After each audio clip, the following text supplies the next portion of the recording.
tuwa sila. First time nilang malapag sa lupa. Nagsama ko na yung first batch, second batch. First batch yung malalaki na 30 na piraso, tapos 17 yung second batch. Yun sila nag-aaway, itong tuwa sila sa lupa. So, babalik ko rin sila sa kulungan nila. Brown out kasi, kaya madilim dun sa nila, kaya inilagawin nila pag ko sa yan, tungtuwa sila. Tungtuwa sila guys, mga farmers. Tungtuwa sila, bali 30 pieces yan.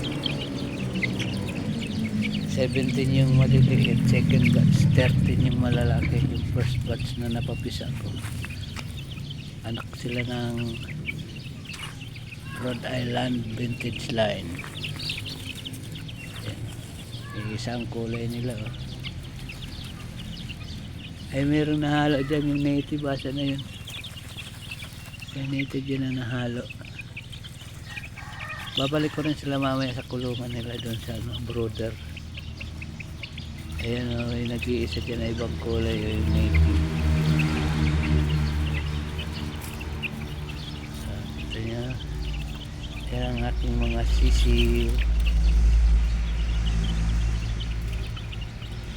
Brown out kasi, kaya yung second batch niya walang ilaw, kaya nilabas ko. Maghapon ng brown out mamaya pa 5 o'clock magkaan. Sila mga ka-farmers. Nakakatuwa ang maraming kiti. Meron pa akong bagong pisa kaso 2 days pa lang sila, hindi ko pwede ilabas yun. 2 days pa lang sila nung napisa. 12 sila, 16 yun, dinahatch yung 4. Kaya 12 lang ang nahatch. Ayan, kakaibang kulay, nag-iisa siya.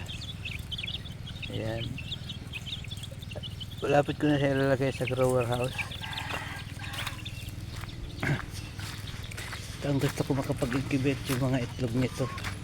Ito. Ayan, mga itlog nito gusto ko. Ito yung nila, magulang ng mga yun.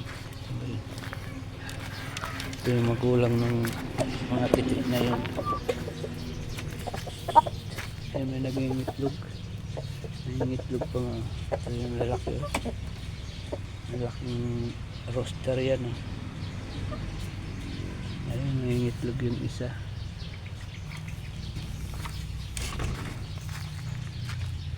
Ito ang gusto ko. Ito kasi hindi pa nangingitlog itong mga ito. Yan. Yan. Rhode Island red din yan.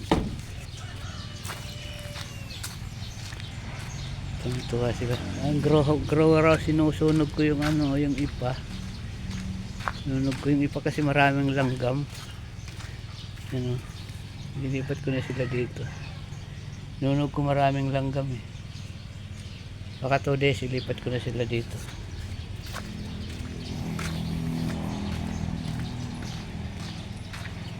Ito ang aking money farm. Tuwa sila ka-farmers. First time nilang malapag sa lupa. Yan, tuwa sila sa lupa.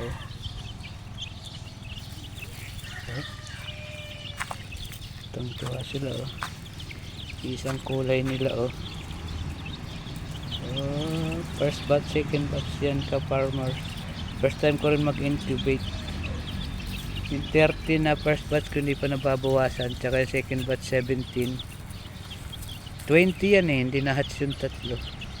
Yung 13 na-hatch lahat, yung 15 kaso namatay yung dalawa sa lupa lang ng incubator. Nalunod yung isa, tapos napunta sa pan yung isa. Pero mula na-hatch hindi pa nababawasan yung 13. Pang 14 yung yung nag-isang native na yan. Ayan yan yan. Pero yung second batch 20 yun, 17 lang ang na-hatch, yung tatlo hindi. First time na makalapag sa lupa. Ibabalik ko rin sila mamaya, brown out lang. Yun mga ka-farmers, hanggang dito lang muna. Happy farming.